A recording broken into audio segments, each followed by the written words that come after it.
Il y a quelques mois, je sortais une vidéo sur les Skullcrunchers, des petits crocodiles de la gamme de Rise of the Beast, que je prends un plaisir monumental à collectionner pour faire une petite armée. Mais dans le film dont ils sont dérivés, ce ne sont pas eux les soldats de l'armée des Predacons. Ce sont une autre espèce, plus grande, plus menaçante, plus pointue également. Aujourd'hui, on parle de Scorponok.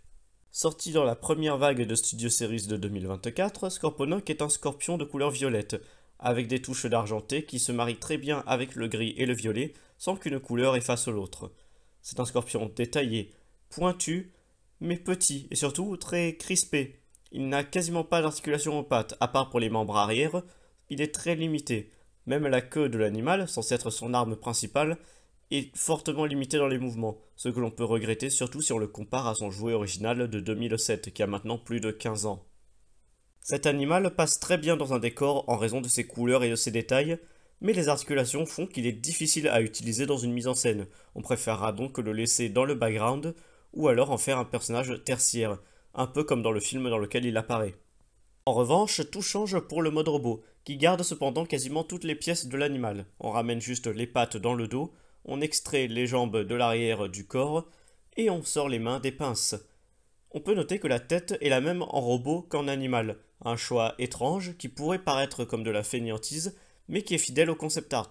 On rappelle que le personnage n'apparaît jamais en mode robot dans le film, mais que les concepts montrent un robot qui n'est pas très humanoïde, il garde largement les traits du scorpion, donc c'est un très bon compromis. Son appendice caudal devient un fouet qu'il est le seul à pouvoir manier en raison du fait qu'il doit se placer à l'intérieur de l'avant-bras et se clipser dans la main. A noter également que c'est d'ailleurs le seul accessoire que peut tenir Scorponok sans que ça soit perturbant, et c'est là qu'arrive un des seuls vrais défauts du robot. En fait, en dehors de son fouet, il ne peut quasiment rien utiliser car ses mains et le positionnement de son trou 5 mm sur chaque bras sont prévus uniquement pour son fouet. Ce qui fait que si on lui donne par exemple un Skullcruncher, on a certes une jolie harmonisation en termes d'esthétique, mais c'est pas très maniable, surtout avec les articulations, c'est vraiment le seul point dommageable de la figurine.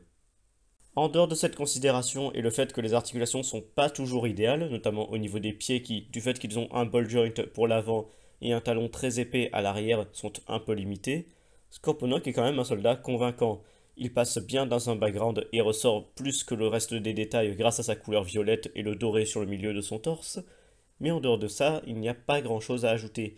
Si ce n'est qu'avec les autres Predacons comme Skullcruncher ou même des Maximals, il passe très bien en termes d'esthétique. Pour conclure, bien évidemment, je vous recommande cette figurine. À un prix bas, elle peut être très intéressante pour faire de l'army building, car rappelons que sans soldats, il n'y a pas d'armée.